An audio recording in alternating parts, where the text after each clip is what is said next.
Les gars, je vous fais une story parce que je réagis un petit peu à la story de Papacito. Si vous l'avez pas vu, allez la voir là, où il présente la porcelaine de sa grand-mère. Alors c'est intéressant, vous savez que moi j'aime bien dialoguer avec ma commu, expliquer ce que je trouve bien, ce que je trouve pas bien. Après, t'as des mecs qui peuvent dire qu'on se plaint, voilà.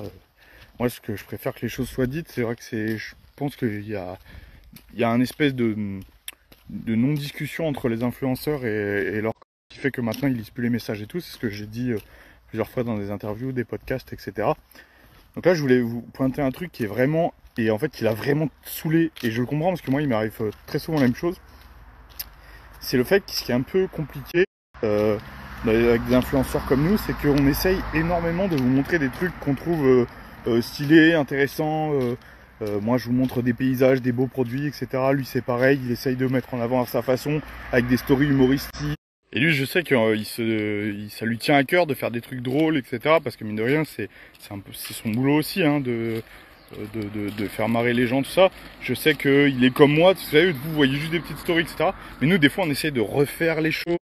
Quand c'est pas beau et tout, moi, ça m'arrive de filmer 4-5 fois un truc parce que j'ai envie vraiment que vous profitiez du truc, que vous trouviez ça aussi stylé que moi je trouve. Et en fait, un problème qui revient très souvent, c'est qu'on est sans cesse remis en question. Et ça, c'est ouf. C'est vraiment, on dirait qu'il y a un énorme manque de confiance de la part de la communauté. Et on parle pas de haters, on parle pas de mecs...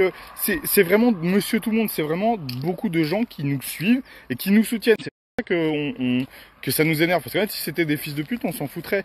Mais là, comme c'est des mecs vraiment de chez nous qui ont l'air d'apprécier notre travail, c'est quelque chose d'emmerdant en fait. L'exemple là, par exemple, c'est que... c'est qu'il parle en fait de porcelaine, etc. Il montre des verres et les gens ont pris ça pour un cocktail alors que ça n'en est pas. Et en fait, la seule réaction qu'il a eu à toute sa story, c'est 5, 6, 7 stories qui sont très drôles en tout cas. On aime pas, moi ça me fait rire. Où il présente voilà, de l'artisanat, etc. Et en fait, il se fait chier à faire un truc comme ça de 10 minutes, il essaie de faire un truc marrant. Et en fait, la seule réponse qu'il a, c'est c'est pas un verre, c'est un cocktail. Alors que c'est pas vrai, c'est un verre. Et en fait, s'il vous dit que c'est un verre, c'est qu'il sait ce que c'est en fait.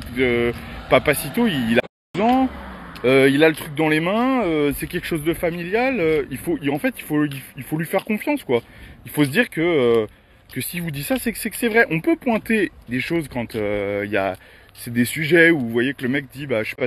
Mais si on vous montre un truc, qu'on vous dit que c'est quelque chose, c'est quand même que normalement on sait ce qu'on dit. Et de toute façon, il y a aussi un truc qu'il faut vous dire, c'est que quand vous remarquez quelque chose dans une story, une erreur ou un truc, ça sert à rien de l'écrire. Dites-vous qu'avant vous, il y a déjà 200 personnes qui l'ont écrit. Et en fait, quelque chose que vous auriez reçu une fois, 2 fois, 4 fois, 5 fois, quand vous la recevez 60 ou 100 fois, en fait ça donne plus envie de lire les messages et les mecs se découragent, ils ont plus envie de répondre et puis même à la fin ils ont plus envie de créer des trucs. Moi ça m'est arrivé il y a très peu de temps, mais c'est presque tout le temps de toute façon, ça m'est arrivé avec une bouteille d'Armagnac. J'ai présenté une bouteille d'Armagnac qui est un super produit, 41 ans d'âge, etc. Parce que la bouteille a été la bouteille a été faite en 1961 et mis en bouteille en 2001, je crois que c'était ça, je me rappelle plus, bref. Et tous les mecs m'ont dit ah bah non c'est 61 ans d'âge. En fait j'ai eu le droit à ça. C'est genre je sais pas calculer, les spiritueux c'est pas mon truc, je connais pas. Mais les gars, c'est quand même. Il y a des domaines dans lesquels je suis je balbutie et puis il y a des domaines quand même que je maîtrise. Si je vous dis que ça a tel âge, c'est que ça a tel âge. C'est-à-dire que les mecs ont confondu la date d'aujourd'hui avec la date de mise en bouteille. Donc c'est terrible parce que vous êtes repris. Il y a 200 mecs, 300 mecs qui vous suivent en plus, des gens qui apprécient ce que vous faites, qui vous reprennent. Alors que vous avez raison et que c'est eux qui ont tort. Et c'est terrible, même s'ils avaient raison en fait, c'est terrible d'avoir que ce soit le seul truc qu'ils aient à dire en fait sur tout ce que vous avez fait. Le seul message c'est quelque chose pour pointer forcément une erreur, une incohérence. Et on dirait que les mecs cherchent ça. Peu importe ce que je fais, si c'est pas avec un cigare ou sur un bench, je peux vous assurer qu'il y a des mecs qui viennent m'expliquer que c'est pas bon. Mais tout le temps, tout le temps. Quand je fais le 4x4, je suis sur la mécanique. Ah la ponceuse tu la tiens à l'envers. Non je la tiens pas à l'envers, elle est montée pour un gaucher. Et je reçois 50 messages de mecs qui me disent tu la tiens à l'envers. Je sais tenir une ponceuse les mecs. En fait c'est ça le truc. Et vraiment ce truc c'est décourageant. Et je sais qu'il y a des mecs qui vont dire oui mais il faut pas y faire attention, on s'en fiche de ça. Mais si en fait on s'en fiche pas parce que ça fait des masses qui sont colossales. Et au bout d'un moment ça pèse sur le moral et ça donne plus envie de créer, ça donne plus envie de proposer des trucs. Donc vraiment les gars, c'est vraiment pas méchant, c'est pas genre je suis pas en train de pleurer, c'est vraiment un truc pour j'essaie d'une prise de conscience collective. Et à partir de maintenant, voilà, vous essayez de vous dire, bon, quand j'ai une remarque à faire, je me demande s'il n'y a pas déjà beaucoup de monde qui l'a faite. Et est-ce que vraiment, est-ce que vraiment je doute de ce gars? Est-ce que vraiment il a l'air de pas savoir ce qu'il dit? Parce qu'on n'est pas Squeezie, on n'est pas des youtubeurs comme ça.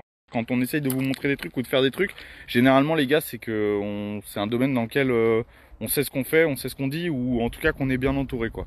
Voilà, j'espère vraiment que ça va faire cogiter certains et que ça peut faire avancer un peu les mentalités sur les réseaux pour qu'on essaye d'avoir vraiment une meilleure ambiance de communauté, parce que je pense qu'il y a des mecs comme Papacito, etc., que ça va vraiment saouler et qui vont finir par plus rien faire, quoi.